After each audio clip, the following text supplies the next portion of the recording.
Alright, hello everybody. Welcome back to the LPS Cup. This is Trafolder versus Adriggabro, match 2. I am still on the screen from the previous match. Alright. I'd like to say that we're done with the Gondor mirror match, but unfortunately we have a dwarf mirror match up next. Do you remember how I said in TeamSpeak that this would be interesting? Well, if we can make it through this round, we'll finally have a non-mirror match in the third round. Let's just see what will happen. Will Trafolder make a comeback, focus a bit more on the creeps early game, or will Adriggabro take the win once again? Well, I'd like to remind you, they both said that the dwarves are their favorite faction. They're probably sparing it for a nice comeback in the second round. Well, you can either go in strong with your best faction right from the start, or you could maybe save them until the second round in case you have a rough time of it. So it's, I think I would personally rather just go in strong. Well, we might still be able to counter this mirror match because, fortunately, a Dane offers the ability to choose between 3 dwarven factions. Yep, you read my mind. I'm hoping that one of them might go Ered Luin, because Ered Luin is extremely good in dwarf mirror matches because of their incredibly OP heroes. Let's see what we got here. I'll observe Adriggabro again. Alright, it started me in the south this time. Trafolder He did go for Erebor. And Trafolder yet to choose a faction. Oh, he went Ered Luin! Yes! Well done, he must be watching the stream right now. I hope not. Alright, so this is going to be all about who can get veterans and heroes out first. If you can get veterans out and give your heroes mithril, especially as Ered Luin, you have basically won the game. It's all going to be all about, the heroes are going to be very centric, I think, in this matchup. We will see. But everybody knows that Ered Luin, the reason you play as them is because you want those heroes. Well, Adriggabro's gone for a Dwarven Stone Mason right off the back. And Trafolder blowing that epic dwarf horn to give his men an even bigger advantage over those goblins. We do see Nori on the battlefield as well. Yeah, Nori is quite useful. I would say he's definitely the best dwarf scout hero in terms of usefulness early on. But Bilbo's ability to spawn gold can sure come in handy. Oh, once again, just lots of creeping. Lots of dead goblins. Standard early game. Yep. That's one thing that's about this match, or this map rather, is there are a lot of creeps. Indeed. But the thing about dwarves are they are a bit more versatile than Gondor in the sense that they can play either defensive or aggressive.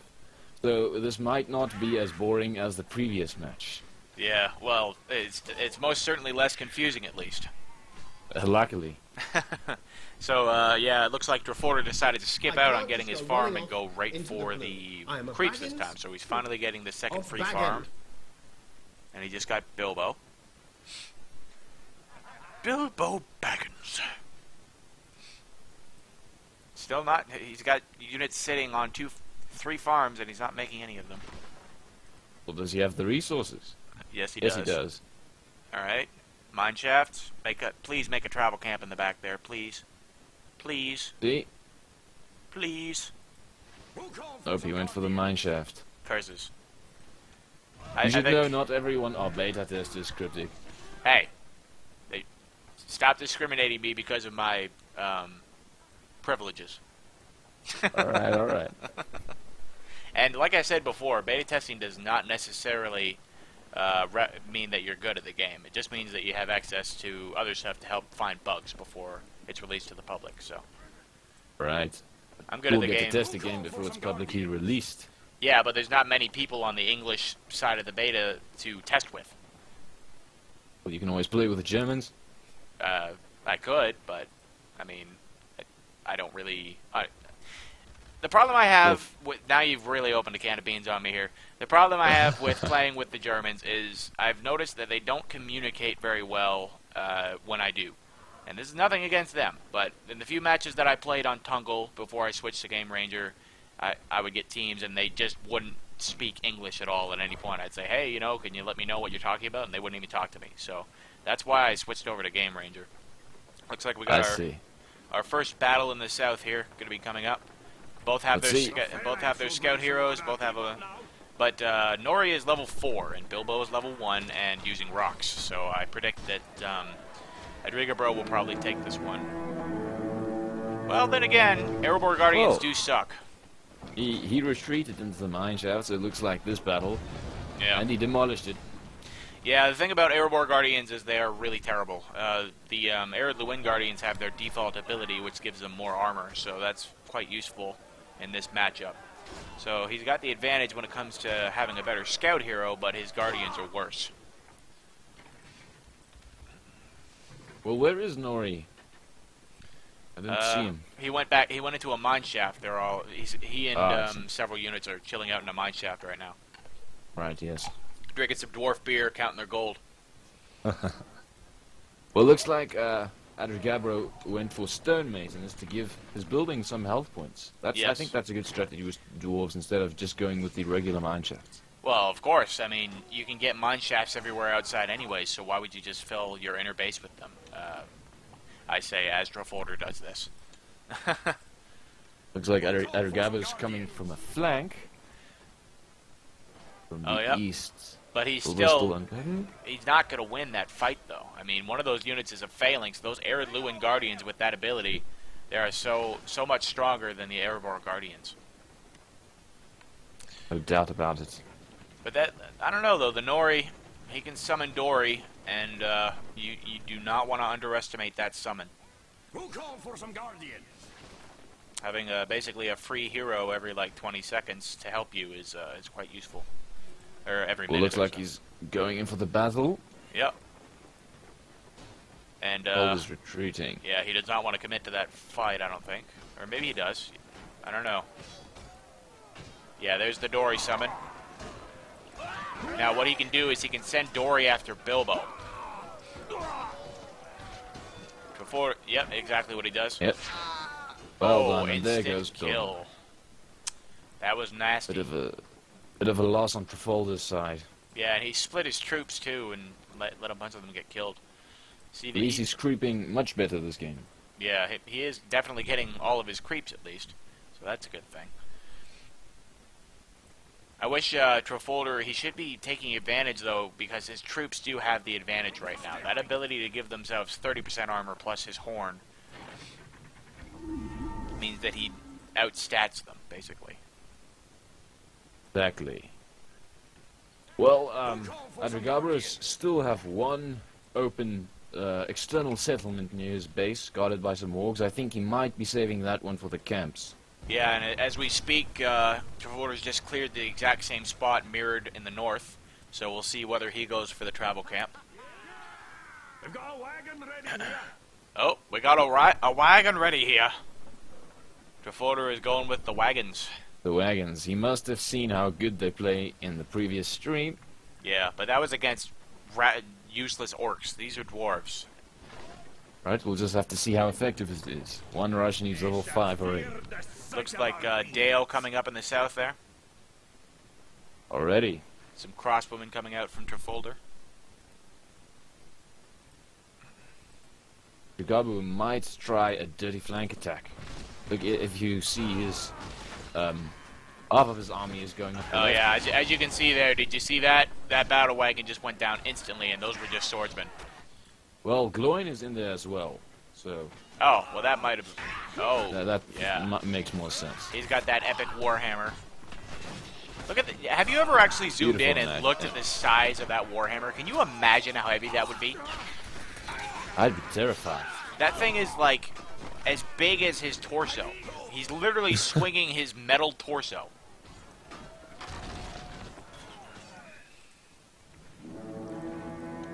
Okay, well, we do not have a travel camp coming out from Trafolder in the north. He went straight mine shafts. And yet, oh yeah, there's the forge coming up now. So he might go for upgrades. Looks like Adriggabro's winning in the West.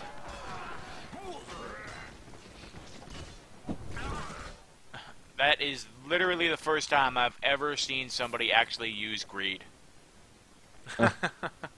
That is, by all accounts, by many accounts. Did the Balrogs come out? No, the gold came out and he's not grabbed to it. Luckily. That is, by most players' agreement, one of the worst powers in the game, because if it does destroy the mine shaft, then you've just lost money. So, the only person I've ever seen use it is my friend Haman, who will be spectating tomorrow, and he only uses it offensively. When an enemy gets around his mine shaft, they'll cast it and hope the Balrog comes out, because if the Balrog comes out, it'll kill all the units standing around it. Really? Well, that's a pretty cool strategy. But of course, it might just give your enemy gold. That as well. Well, if you're playing against the AI, then their units are always attracted to gold, so you can then just divide their attention from your units. Yeah. And again, players are different. Got some more. Got another wagon ready. We got a wagon ready here.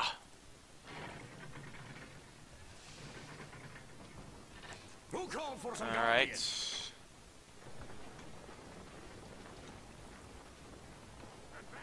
Just a second.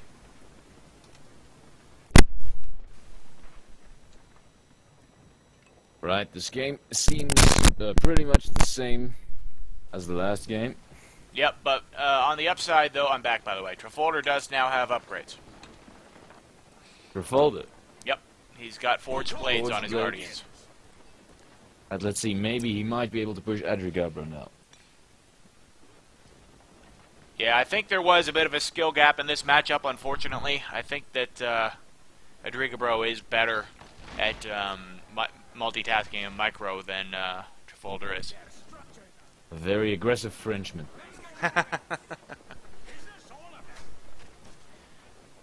Trafolder does have archer support, but he's vastly outnumbered and there's heroes up there, so I don't know why he's engaging. Adriggabro might take the outpost at the northeast, because he's already creeped the troll there with Gloin level 4. Well, that would give him 2 outposts. Those Eredluin crossbowmen racking up some kills. Oh, look at that. He's actually winning that. I guess those upgrades are really making a difference. Must be. But Nori is also making a difference.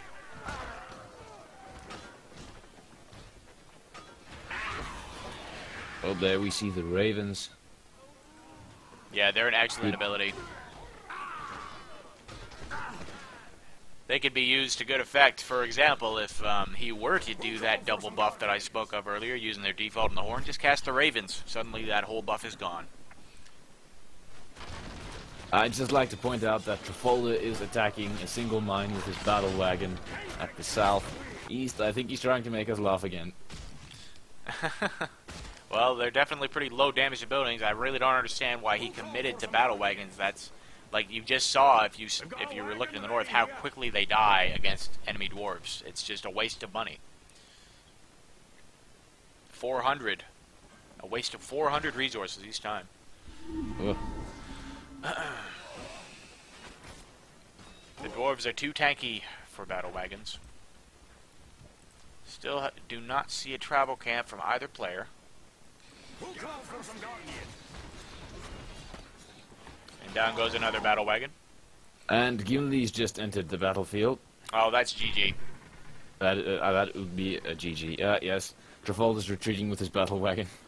Don't run from the Gimli. Just accept it. Adriggabro, I think he did say in his survey that Gimli was his favorite hero. Yes, he did. For good reason. When you're as OP as Gimli is, oh man, Gimli is just Gimli is like Slayer.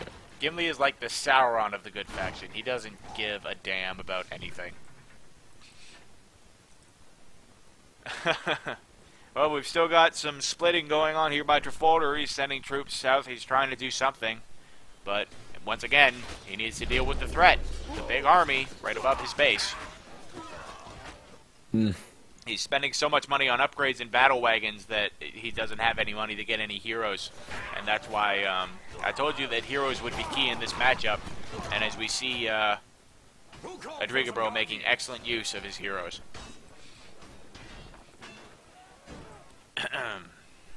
Well, Trafolder's trying to destroy a mine shaft of Adriggabro, but I don't think that will help very much at this point in the game. You see some axe throwers coming out just to save it.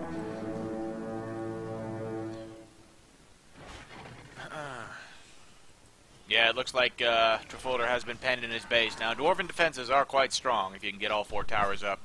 The reason is the walls on a camp map are bugged and they can't be destroyed. You can shoot them with a catapult and get them to 0 health. You'll destroy them and they will instantly rebuild for free. That's incredible. And then on top of that, they count as destroyed. So, like, you can't hit them anymore with catapults, but they're still there and they still impede your unit's movement. That's incredible. I'd just like to say that both players do have battle wagons at the moment. I mean, demolishers. Demolisher kill. I wouldn't advise for Trafolder to go for demolishers at the moment because, as you said, he really needs a few more heroes now. A few more. He has none. He's got upgrades, but I mean, upgrades aren't going to stop heroes. They're definitely not going to stop the Gimli. Trafolder seems to like just building 1 tower. This demolisher is just chilling here against the mountain. Yeah, and Adriggabro has some good map control, which looks like a fully upgraded Dale. Yeah, I think Trafolder is going to try for a sneaky move, and he's going to put a couple rams there. He's going to wait for Adriggabro to attack him, and then he's going to rush straight for the base. We'll have to see how effective that works. You see, this is the type of strategies you teach people, Chiska. Sorry, would you repeat that part? I said these are the type of strategies that you teach people. To rush rams when their armies are occupied. Alright. It's your fault. Ooh. Oh, wow, Both look at that. demolishers went down. Not bad. Good catch. Like some Dale swordsmen and 1 spearman. I've never understood why people make those. They are inferior to Guardians. Completely inferior. Look at the Dale Swordsman formation. It's so useless. It's garbage. 30% movement speed. The only reason to make Dale is to get the archers. They seem like early game infantry, but it's a bit strange because Dale is more of a late game building to get. Actually, not really. I mean, the outposts only cost, what, like 500, so you can get it early game. But here's the thing about Dale Swordsman and Dale Pikes, okay? Dale Swordsman cost 200. Guardians cost 200. Dale Pikes cost 300. Guardians Pikes cost 300. And their stats are literally inferior if you look at them. So. Nice, Trafolder. Yeah, this is looking bad for Trafolder now. I think this match is over. It does look very over to me. He put up a good fight, but like I said, I think there's just a bit of a skill gap here. I think that Adriggabro has more practice, which, you know, there's nothing wrong with that. We all gotta start somewhere. Believe it or not, I was a raging noob once myself. I am surprised that neither of them even tried to go for veterans. I mean, everybody knows how good veterans are. Yes. No, veterans are definitely the best Dwarven unit in my opinion. So Adriggabro now with literally every Erebor hero. He had all of them except for Thorin. Really? Yep. Well, good game. And that, unfortunately, will put Trafolder out of the tournament. Yet Adriggabro will proceed to the 8th finals and the 2nd round. Yes. Good fight from both the players. We're seeing lots of good matches and lots of very skilled players moving on to the 8th finals. So that those look like they're going to be some very intense matchups. It'll be really exciting. Maybe we'll have a chance to commentate on 3 rounds. Well, yeah, hopefully with any luck. I'm also hoping that we can organize it because there will be less players so that we can do them all in a day and have all the matches instead of having like half in German, half in English. I would like to have full coverage for both languages for all matches. I'd just like to point out that Trafolder has a higher strategic skill than Meta, so well done, Trafolder. All right, Something to gloat about. Yeah. Well, anyways, that will end this round of the 16th finals. So for those of you just watching on YouTube, thanks very much for watching. Make sure to rate, comment, subscribe, and share. Let's grow the Adane mod, make it bigger than ever. And as always, stay awesome, folks.